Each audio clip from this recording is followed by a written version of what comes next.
Qu'est-ce que je m'ennuie? C'est vrai, il y avait une autre façon de profiter de l'univers de Pokémon. Bonjour, bonsoir à tous, c'est Komorebi. J'ai cherché récemment un paquet d'informations sur le manga Pokémon La Grande Aventure, car j'aime assez cette licence, ainsi que les mangas. Donc je me suis dit que le mélange des deux pourrait me plaire. Voilà donc pourquoi j'ai décidé de demander au Père Noël d'offrir les tomes du premier arc de cette aventure, du premier cycle de cette aventure à mon petit frère. Quel génie quand même de passer par mon petit frère pour pouvoir faire passer quelques pages de manga jusqu'à moi. C'est vrai, c'est un trafic de livres, pourquoi pas. Bref, je m'écarte du sujet, je crois. surtout qu'on va faire une critique rapide en fait de ces 3 gros volumes qui contiennent les arcs rouge, bleu, vert et jaune. On est parti pour une nouvelle comoritique, la 6ème, et on va tenter de devenir le meilleur dresseur. C'est parti.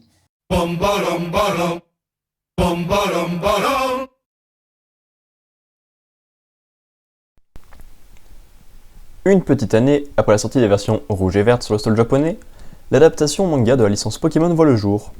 La parution démarre en 1997 dans les pages de la revue pour enfants Koro Koro Ichiban de l'éditeur Shogakukan. Hidenori Kusaka écrit l'histoire de cette déclinaison, tandis que la dessinatrice Mato réalise les dessins. Cette première grande partie est couverte par les 90 premiers chapitres du manga, couverts par les 7 premiers tomes dans leur entièreté. Le dernier tome de ce cycle paraît en avril 2000, soit quelques mois après la sortie japonaise des versions or et argent du jeu vidéo qui a lieu en novembre 1999. Notre parution est une histoire bien plus compliquée, bien connue des fans de la licence.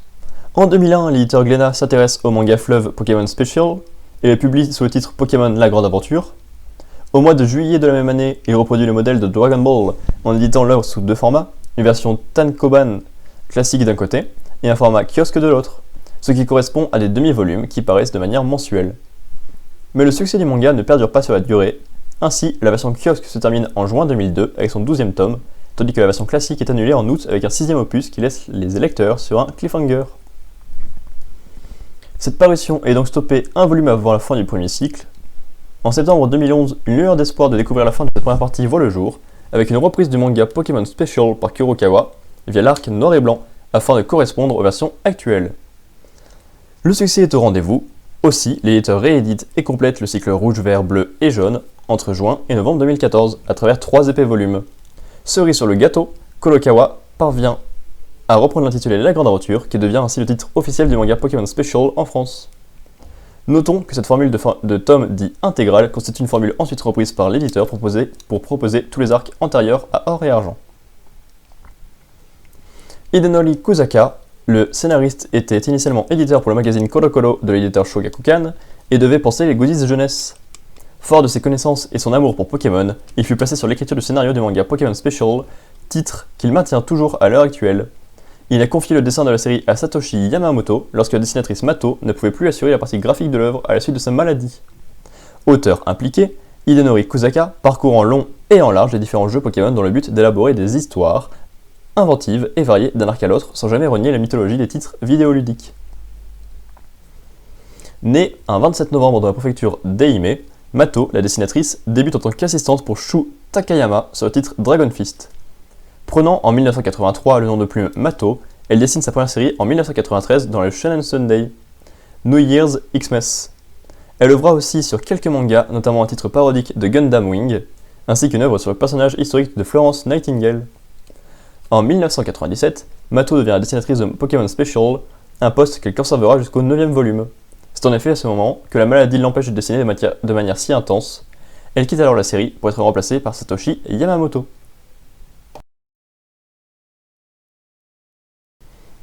Cet arc narratif suit les aventures de Rouge, un jeune garçon originaire du Bourg-Palette, souhaitant devenir le meilleur dresseur de Pokémon au monde, et comptant pour ce faire affronter les adversaires les plus redoutables. Après s'être introduit subrepticement dans le laboratoire du professeur Shen, il permet accidentellement aux Pokémon qui y étaient entreposés de s'échapper dans la nature. Durant la mission entreprise pour les récupérer, Rouge parvient à prouver qu'il est plus que le gamin présomptueux qu'il donne l'impression d'être au premier abord. Lors de son affrontement avec un Machopper sauvage, il devine l'aptitude de Bulbizarre à utiliser l'attaque Lance-Soleil, ce qui impressionne le professeur qui décide de lui confier un Pokédex. Au cours de son voyage initiatique dans la région de Kanto, Rouge se retrouve par la suite confronté à son rival bleu, à une mystérieuse jeune fille nommée Verte, et à la maléfique Team Rocket qui complote pour s'approprier les plus puissants Pokémon existants. Comme je vous le mentionnais dans l'introduction, que vous avez sans doute vu il y a quelques secondes, j'attendais quand même pas mal de ma découverte de cette œuvre puisque j'avais déjà fait un bon tour des données et des avis autour de celle-ci. Évidemment, je pense que vous en avez déjà fait les frais un jour ou l'autre, les attentes attirent toujours la déception, les déceptions mènent à la haine mène du côté obscur. Attendez, je crois que je me suis encore laissé emporter là. Je disais donc que les attentes peuvent mener à la déception. C'est bien pour ça que j'arrive assez souvent à n'avoir que peu d'attentes. Je finis généralement par ne pas être extrêmement heureux en mode « Oh, c'est exactement ce que j'attendais !» Mais je ne suis que rarement déçu. Bref, c'est un mode de pensée comme un autre, mais c'est le mien. D'autant plus qu'il est assez... Ouais, il ne compte pas ici vu que c'est caduc. En soi, nous avons le droit à 41 chapitres, ou 670 pages environ. Les calculs sont de mois, donc c'est pas très juste, forcément. La quantité peut paraître bien appréciable et bien impressionnante, avec juste des chiffres lancés comme ça. Ils le sont, évidemment. On va pas se cacher, c'est des gros chiffres. Cette quantité me paraît par contre un tant soit peu inférieure à ce que l'auteur pourrait avoir besoin pour mettre en place le monde des Pokémon, les 3 personnages principaux, et une aventure pour récupérer les 8 badges, et mettre évidemment à mal le plan de la Team Rocket. Et là, les chiffres paraissent bien insuffisants finalement. Voilà le premier gros souci de cet arc que j'ai d'ailleurs lu d'une seule traite. En même temps, cela va plutôt vite puisque tout s'enchaîne comme pas possible. Évidemment, les choses sont plutôt fluides, mais l'ensemble reste en surface. Bon, vu que quand je rends mes travaux, que ce soit en tant que Komorebi ou que Lucas, c'est également mon problème, je ne peux que le comprendre. Mais j'aurais bien voulu en voir plus. Certes, nous connaissons l'aventure de Pokémon, d'autant plus celle de la première génération, mais quitte à créer des caractères aux personnages et leur créer de vraies interactions tout en humanisant un peu les Pokémon en réfléchissant leur rôle et leur synergie, autant le faire vraiment et ne pas rester juste en surface. Le point principal des jeux Pokémon est évidemment les combats, mais avoir le droit à un nouveau format, avec des impératifs bien différents, permet généralement de s'intéresser à de nouveaux éléments, comme les personnages et leur développement. Même si nous voyons que les 3 protagonistes ont pu évoluer entre le début de leur aventure et le grand final, presque au milieu de ce second gros volume, nous n'avons pas de réelle démonstration du changement progressif. C'est-à-dire qu'au lieu d'avoir un réel récit initiatique, nous avons juste les personnages qui se disent entre eux pendant les combats finaux à quel point ils ont changé.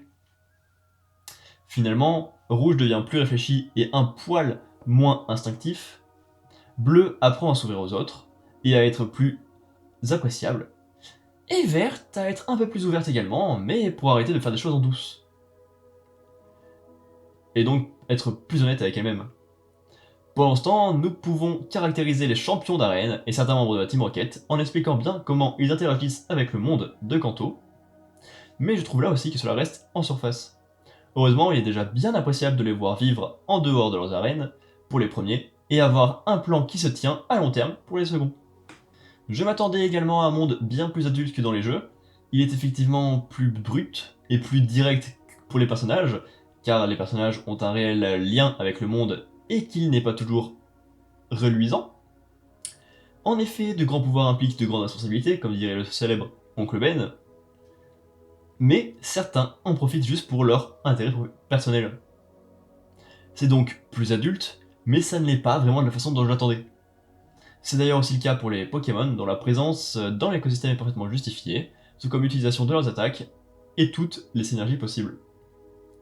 Pour finir, ce premier arc est franchement sympathique, car il possède de grandes voies d'amélioration par rapport à la saga vidéoludique, mais en même temps, je pense que le fait de devoir coller à la trame principale de la première génération empêche un peu de libérer totalement ces idées nouvelles. Le potentiel de nouveauté que je recherchais est bien présent, mais semble comme enfoui par la trame narrative datant du premier jeu et n'ayant que peu évolué depuis, d'ailleurs. Heureusement, dans ces 3 premiers gros volumes, nous avons déjà un arc complémentaire n'ayant plus rien à voir avec cette ligne de base. Nouvel arc, nouveau personnage. Est ici suivie la quête de Jaune pour retrouver Rouge qui a mystérieusement disparu peu de temps après sa victoire à la Ligue Pokémon. Jaune possède un étrange pouvoir, celui de pouvoir soigner les Pokémon par la seule force de sa volonté et de voir les souvenirs et pensées des Pokémon. Son attitude de combat est également particulière puisque son objectif principal est qu'aucun Pokémon ne soit blessé à l'issue d'un affrontement.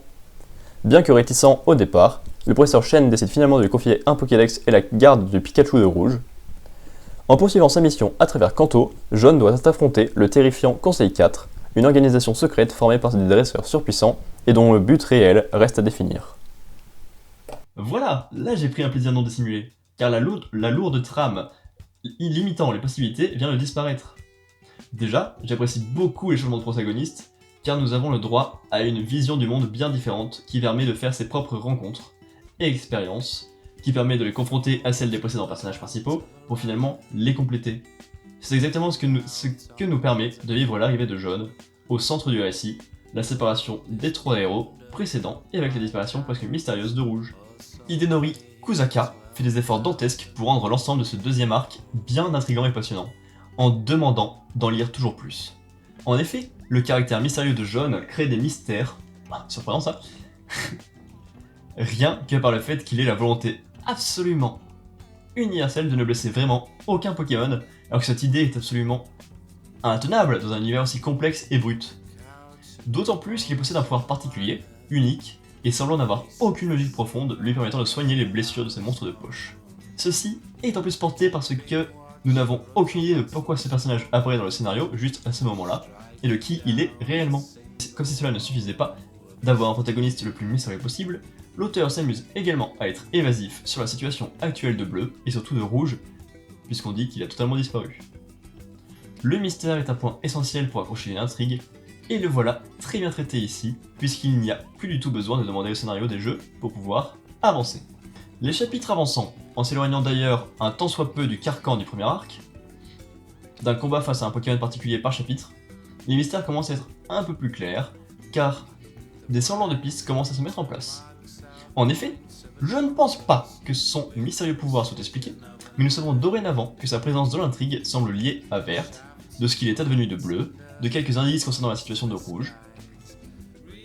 Heureusement, les indices nous font avancer, mais sans qu'il y en ait trop, ce qui surchargerait le récit, et ce qui briserait de manière assez stupide les mystères. Nous avons également quelques éléments expliquant doucement pourquoi Jaune souhaite ne voir absolument aucune blessure, qu'importe les dangers encourus. Cependant, ceux-ci sont trop nombreux et trop clairs, ce qui brise le secret de son identité beaucoup plus tôt que le moment où l'auteur décide de le mettre à jour. Cela étant, je suis peut-être largement plus intelligent ou juste plus vieux que le public visé ici, ce qui explique que j'ai réussi à briser ce mystère dès l'explication quant au Rattata.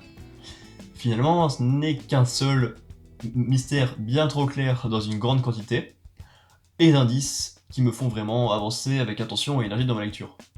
L'édition est bien agréable, car même si les tomes sont peut-être un peu trop gros parfois, il y a des pages mettant en avant la carte du monde pour voir précisément le parcours de nos héros dans la précédente poignée de chapitres, et également une présentation de leur équipe actuelle. Ceci est un élément plutôt pratique pour bien prendre conscience des éléments que les auteurs jugent comme les plus importants, et qui permet de faire le point sur l'avancée quant au mystère que je mets en avant depuis tout à l'heure. Et en effet, ceci avance bien, vu que le rythme était bon jusqu'ici, et absolument tout est mis en place ou expliqué avant de lancer la longue phase de combat final. Certaines réponses arrivent finalement pendant les batailles, évidemment, mais je vais traiter les deux parties différemment. On me dévoile qui est Jaune, mais c'était bien trop évident, comme je l'avais dit, et cela n'a pas réellement d'influence sur ses relations avec les autres personnages, donc je ne sais que faire avec ça. Sa présence est bien justifiée par la situation de Rouge, que nous avons appris, et en nous montrant bien mieux le lien avec Verte. Bref, le scénario est un élément essentiel de ce second arc, et je le valide totalement. Je ne suis jamais un grand fan des affrontements, donc c'est sûrement l'élément que je vais le plus maltraiter. Pourtant, j'arrive bien à apprécier la phase avant le véritable lancement des combats, puisque nous avons quand même le droit à 8 héros qui se retrouvent dans la zone finale pour affronter le Conseil 4. D'ailleurs, cette idée de faire une trêve pour traiter un ennemi commun est du déjà vu et revu, mais il me parle bien. J'aime bien le fait que les duos et les adversaires sont simplement décidés par le destin, mais qui fonctionnent bien tout en proposant des éléments intéressants à ce qu'on a eu précédemment. Nous avons alors le droit à 4 gros affrontements, presque en même temps, mais qui nous font passer de l'un à l'autre de manière bien fluide. Le propos n'est pas passionnant partout, mais j'apprécie l'histoire racontée dans l'affrontement, où il y a bleu, puisque celui-ci affronte une vieille ennemie de son grand-père. Les autres ne m'ont pas marqué particulièrement malheureusement, mais le combat final tient toutes ses promesses dans l'utilisation de jaune et de ce qu'il a pu apprendre avec les anciens personnages. Il y a un autre petit plaisir que je me fais en tant que joueur des jeux Pokémon. En effet, nous pouvons voir souvent les mêmes équipes ou les mêmes bouilles mises en avant. Et donc je me prends un plaisir bien certain à les voir être remis en avant, mais en les justifiant bien plus que par la simple méta du jeu. Et surtout, en en voyant d'autres que nous ne voyons que rarement. Ceci est d'autant plus marqué par Jaune, qui a une équipe de Pokémon jugée comme faible, et qu'il ne souhaite même pas faire évoluer. Ainsi, les Pokémon sont bien différents, car nous pouvons voir un bon nombre d'équipes entre les champions d'arène, la Team Rocket, le Conseil 4 et les 4 personnages principaux. Pikachu reste le principal, car il est lié à Rouge, et qu'il fait le lien avec Jaune, mais le ratio est bien mieux géré qu'avec l'animé par exemple. Bref, nous avions le choix entre 151 Pokémon, et nous ne les voyons évidemment pas tous, mais je pense qu'il s'agit de la version qu'on utilise le plus. Encore un point positif pour ces médias. Enfin, nous arrivons à la conclusion de ce second voyage, qui se mélange au premier, et qui conclut donc les premiers arcs. Je ne vois pas comment j'aurais pu tenir au moment de la toute première parution, car moi, qui suis au courant que certains futurs volumes apporteront plus d'éléments à ces 4 personnages plus tard, dans notre découverte, aurait été assez déçu avec juste cette fin ouverte. Je serais clairement resté sur ma fin. Tout d'abord, nous avons une simple ouverture sur la deuxième génération, puisque Verte est également lié à Argent, et que celui-ci va porter le rêve qu'il apporte actuellement, et qu'il n'a pas du tout avancé. Et à côté de ça, nous retrouvons le souci de construction et d'évolution des personnages de la première partie, qui empêche de sortir une réelle conclusion à leur voyage. Heureusement, l'histoire de l'attaque de la Team Rocket et de ses membres bien placés, puis du Conseil 4, trouve une conclusion, bien propre, en faisant enfin changer Jaune et ses Pokémon. Comme quoi, tout ne se conclut pas, mais le principal si. Et cela paraît logique avec le fait que nous les reverrons. Comme je l'ai déjà dit, l'arc de Jaune m'a bien plus convaincu que le premier, car il a pu se libérer de la ligne directrice mise en place par les jeux vidéo qui bloque un peu la liberté de Hidenori Kusaka. Mais en même temps, si nous voulons suivre la ligne directrice des jeux, nous pouvons jouer au jeu. Et pour finir, Pokémon est une licence qui se démarque par ses nombreux formats. Il y a les films et l'animé, qui sont enfantins, répétitifs, qui s'éloignent bien souvent de l'essentiel pour se concentrer sur le superflu. Nous avons aussi les jeux vidéo, qui se démarquent surtout par leur gameplay, qui peut être une bonne ouverture vers le monde du RPG japonais, puisqu'il est assez simplifié ici. Nous avons les cartes, qui n'apportent pas grand chose, mais que je cite pour mettre en avant ma collection. Et maintenant, nous avons le manga, qui permet de bien faire la synthèse des qualités des différents éléments, et d'apporter un certain poids, mais également de créer sa propre voix grâce aux éléments propres à ce média. En plus de cela, même s'il est plus adulte, je trouve qu'il peut très bien correspondre à un public jeune, car il ne les prend pas pour des monstres d'insouciance, ne se concentrant que sur ce qui est simple et lissé. Pokémon La Grande Aventure a tout le potentiel pour être une grande aventure. Oh, un mystérieux Pokémon apparaît et vole vers l'ouest. On se revoit bientôt dans le monde des Pokémon.